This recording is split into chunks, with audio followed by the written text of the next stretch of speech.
தமிழ் சட்ட நேயர்கள் அனைவருக்கும் வணக்கம். இது வரைக்கும் எங்கள் சேனலை சப்ஸ்கிரைப் பண்ணலைன்னா மறக்காமல் சப்ஸ்கிரைப் பண்ணிக்கோங்க. அப்போ தான் நாங்கள் தினம் போடுற பதிவு உங்களை வந்து அடையும். உங்களுக்கு எந்த டவுட்னாலும் நீங்கள் கமெண்ட் செக்ஷனில் கேட்கலாம். நாட் ஒன்லி சிவில் கிரிமினல், நீங்கள் எதுனாலும் கேட்கலாம். அதுக்கான பதிவை உங்களுக்கு சென்ட் பண்ணுறோம். இன்னி வீடியோக்குள்ளே போகலாம் வாங்க. ஸோ இன்றைக்கி நம்ம இந்தியன் எவிடன்ஸ் ஆக்டில் செக்ஷன் 35ல் என்ன சொல்லியிருக்காங்கன்றதை பார்ப்போம். So order of production and examination of witness.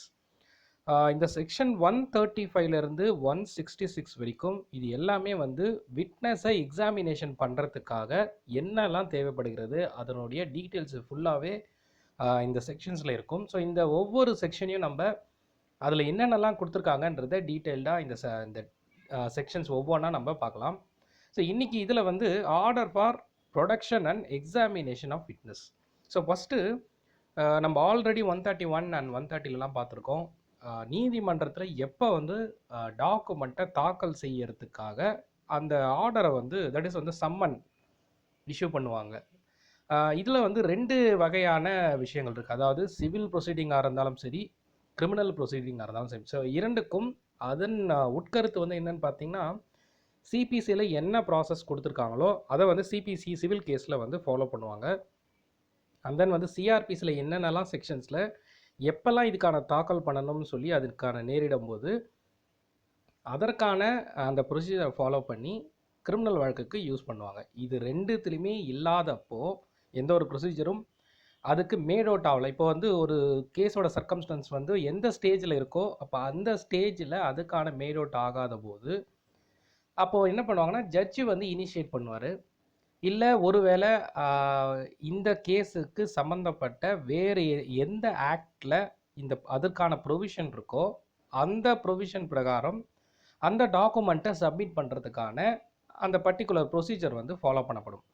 So first point வந்து நம்ம சிவில் வழக்கு சிபிசியை பற்றி அதில் இருக்கிற ப்ரொசீஜரை ஃபாலோ பண்ணுறாங்க. அண்ட் தென் வந்து சிஆர்பிசி வந்து கிரிமினல் வழக்குக்காக. இது ரெண்டுமே மேட் அவுட் ஆகாத போது either the local act or judge can initiate according to the process. So எதை வச்சு இனிஷியேட் நடக்கும்னா அந்த கேஸோட சர்க்கம்ஸ்டன்ஸில் ஒருவேளை நமக்கான அந்த பர்டிகுலர் அந்த கேஸ் சம்மந்தப்பட்ட ஒரு ஆக்டில் அதற்கான ப்ரொசீஜர் இருந்தால் அதை ஃபாலோ பண்ணப்படும். இல்லை லோக்கல் ஆக்ட் ஏதாச்சும் இருந்தால் அதுக்கான ப்ரொசீஜர் ஃபாலோ பண்ணணும். இல்லை ரெண்டுமே இல்லைனா ஜட்ஜி வந்து இனிஷியேட் பண்ணி அதற்கான டீட்டெயில்ஸை வந்து வர வைக்கிறதுக்காக ப்ராசஸ் பண்ணுவாங்க. ஸோ ஓகே, இது ரெண்டும் பாயிண்ட் வந்து இதில் கொடுத்துருக்குது. ஸோ ஜென்ரலாக நம்ம கமெண்ட் செக்ஷனில் வந்து இதற்கான ஒரு கேள்வியை நிறைய பேர் வந்து கேட்டிருக்காங்க.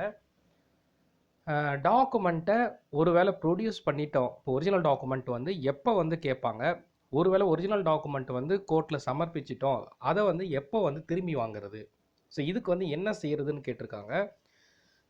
ஃபஸ்ட்டு இப்போ சிவில் வழக்கு எடுத்திங்கன்னா எப்போ வந்து அந்த ஒரிஜினல் டாக்குமெண்ட்டை உள்ளே தாக்கல் பண்ணணும்னா அதற்கு 2 வழி இருக்குது. ஒன்று வந்து நீங்கள் வந்து பிளைண்ட் ரெடி பண்ணி அந்த கேஸை நீங்கள் அந்த வழக்கு தொடரும் போதே எக்ஸிபிஷன் ஆஃப் டாக்குமெண்ட், ஒவ்வொரு டாக்குமெண்ட்டும் நீங்கள் எதெல்லாம் ஆதாரமாக அதில் எக்ஸிபிஷன் கொடுக்க போகிறீங்களோ அதை 1, 2, 3ன்னு வந்து மார்க் பண்ணி உள்ளே வந்து கொடுப்போம். ஸோ அந்த சமயத்தில் அந்த ஒரிஜினலும் நீங்கள் அட்டாச் பண்ணி, பிகாஸ் கேஸுக்கு சம்மந்தப்பட்ட அந்த ஆவணங்கள் என்னென்னலாம் இருக்கும், ஒரு செக்கு கேஸாக இருக்குது அது இருந்தாலும் சரி, அப்போ அந்த ஒரிஜினல் செக்கு இல்லை அது பவுன்ஸ் ஆன ஸ்டேட்மெண்ட், இப்போ இந்த மாதிரியான ஒரிஜினல் ஆவணங்கள் என்ன எவிடன்ஸ் இருக்கோ அந்த பர்டிகுலர் கேஸை ஃபைலிங் போதே எக்ஸிபிஷன் ஆஃப் டாக்குமெண்ட் சொல்லி இது எல்லாத்தையும் அட்டாச் பண்ணி அந்த கட்டோடு சேர்த்து, வழக்கு கட்டோடு சேர்த்து இதையும் வந்து சேர்த்து ஃபைல் பண்ணிடலாம். ஸோ முன்னாடியே நீங்கள் எக்ஸிபிஷன் கம்ப்ளீட் பண்ணிட்டீங்க. இதற்காக இன்னொரு முறை வந்து நீதிமன்றத்தில் எய்தர் உங்களை ஆஜர் பண்ண சொல்லி அதுக்கப்புறம் நீங்கள் தாக்கல் பண்ணணுன்றது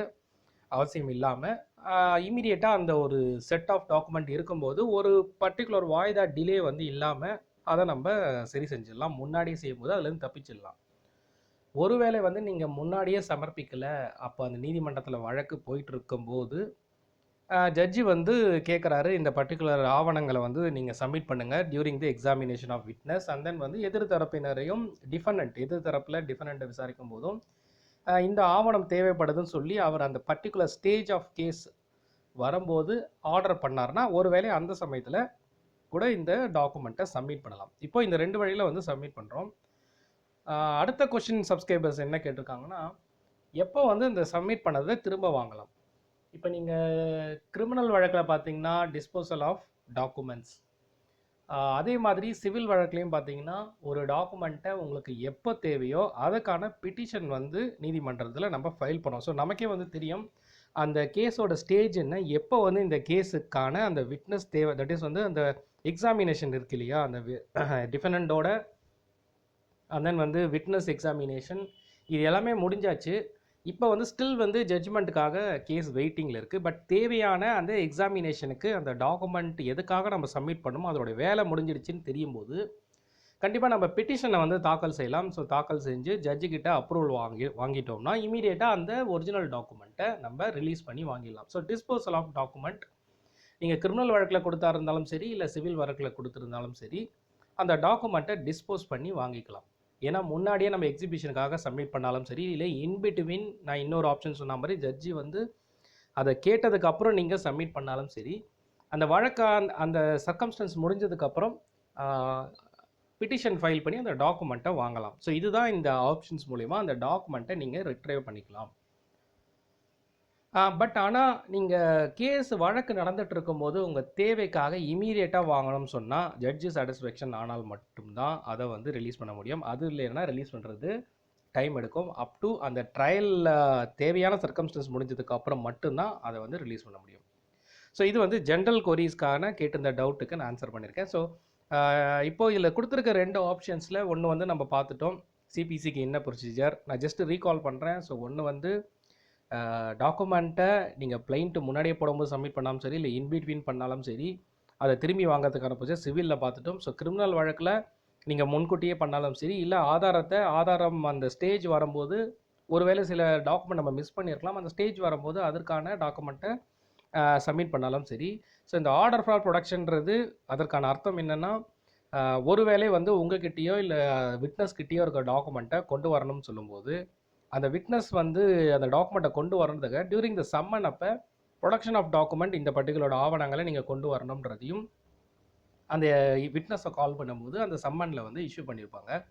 ஸோ இதுதான் வந்து இந்த பர்டிகுலர் 135ல் இந்த ஸ்டேஜஸ் வந்து சொல்லியிருக்காங்க. ஸோ அப்போ அந்த ஆவணம் எதற்காக அதை கொண்டு வரப்பட்டதோ அதில் என்ன வந்து எக்ஸாமினேஷன் பண்ணணுமோ அந்த பர்டிகுலர் ஆவணத்தை அந்த விட்னஸ் கிட்ட எக்ஸாமினேஷன் பண்ணுறதுக்கான அந்த வேலையும் வந்து நடக்கும். ஸோ இது எல்லாம் சேர்ந்தது தான் இந்த 135. ஸோ நான் கொடுத்துருக்க டீட்டெயில் உங்களுக்கு யூஸ்ஃபுல்லாக இருக்கும்னு நினைக்கிறேன். வேறு எந்த தகவல் வேணாலும் நீங்கள் கமெண்ட் செக்ஷனில் கேட்கலாம். அதுக்கான ரிப்ளை உங்களுக்கு பண்ணுறேன். அடுத்த வீடியோவில் உங்களை சந்திக்கிறேன். நன்றி, வணக்கம்.